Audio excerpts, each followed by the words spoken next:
Welcome to Guide Guru. We hope this video helps. You start by verifying the Gigabyte model and BIOS version so you know which menu labels to expect. Once done, power off, plug a wired keyboard, and press delete repeatedly during post to enter the BIOS. Make sure fast boot is disabled beforehand if post is too quick. Toggle legacy USB support if your keyboard isn't recognized. Once you see the BIOS main screen, note the current secure boot and CSM/UEFI mode indicators before changing anything. You now navigate menus, move to the Boot or Peripherals tab, and if options are missing, switch the BIOS to Advanced or Classic mode.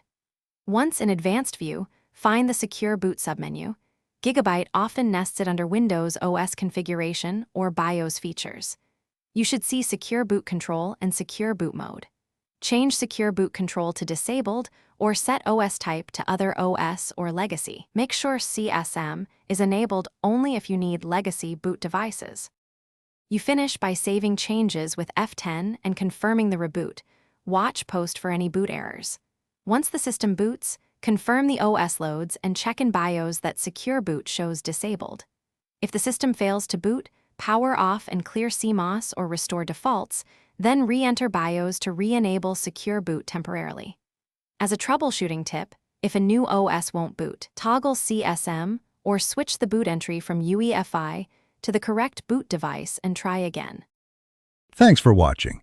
Consider subscribing if we helped you today.